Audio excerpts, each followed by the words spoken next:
when we make an inference as we read, we take our prior knowledge, so the connections and our background knowledge that we can make, and we put that together with the clues that the author gives us to try and understand what they're saying. When we have to make an inference, it means that the author hasn't explicitly said what is happening, and it makes the reader do a little bit more work, which is actually a good thing. It makes the reading more interesting. It makes the text more interesting to read because you have to solve the puzzles a bit. All right, and guys, you do this all the time when you interact with people. You might, let's say you want to ask mum or dad for something, but you can see that, you can infer rather, that perhaps they're distracted or they're busy or they're not in the best mood, and you might make the inference that now's not the best time to ask them for that thing, and I'm going to wait until they're in a good mood, and I'm going to ask them then. All right, and they haven't come and told you, hey, don't ask me now because I'm feeling busy and a little bit grumpy. You've had to do the work and put the clues together in order to make that inference. All right, so you've probably made 50 of those inferences already today just in interacting with your family. So let's have a look at some pictures. Some of these are a bit funny, some a bit more serious. Look at this scene, right? I see mess all over the floor. I see a dog, kind of looks a little bit guilty. And I might make some inferences about how that mess got there and who was responsible for tearing up the mess and pulling that blanket off the chair. Right, pretty obvious, isn't it? How about this? I'm not sure what this is. It looks like it could be a paint pot. Two young children.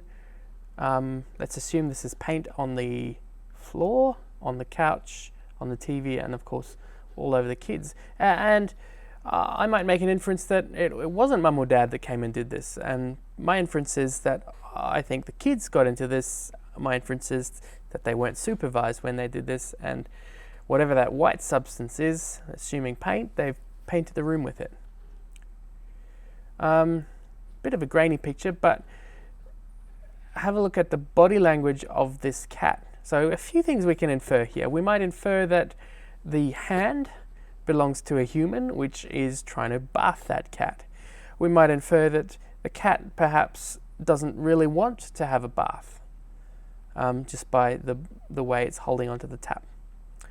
How about this lady here, sitting on her doorstep? We can infer a few things. We might make some inferences and maybe some guesses. She doesn't look happy. She looks perhaps a little bit worried. Her body language is closed in like this.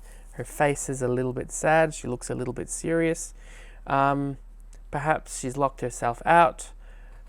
I don't know. But certainly I can infer the way she's feeling. She's not feeling safe. Something's wrong. Here's another situation with two characters.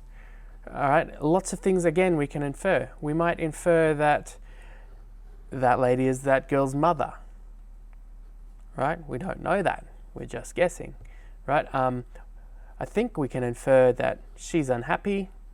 We can infer that she's unhappy with her, and we can infer that she is telling her off, right? And here's just one stanza that I pulled out of a poem. It's called The Spider and the Fly by Mary Howitt. "Will you walk into my parlour," said the spider to the fly. "'Tis the prettiest little parlour that ever you may spy. The way into my parlour is up a winding stair, and I have many curious things to show you when you're there." "Oh, no, no," said the little fly, "to ask me is in vain, for who goes up your winding stair can ne'er come down again."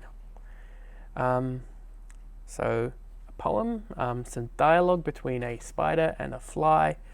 The spider has invited the fly up into his parlour, and the fly has declined the offer, saying, "Whoever goes up your winding stair can never come down again." And we can make some inferences using our prior knowledge. I know that spiders generally like to eat flies, and maybe infer that the spider has the intention of eating the fly, and the fly may be well aware of that as well, because he has declined the offer. So If you remember, I've spoken a lot about metacognition, and that just means I'm thinking about my thinking. Today, our metacognition, please, is focused on the inferences that you make as you read, stuff that you do all the time. So go and read the texts, and please pay attention to how you have to make inferences as you read these today.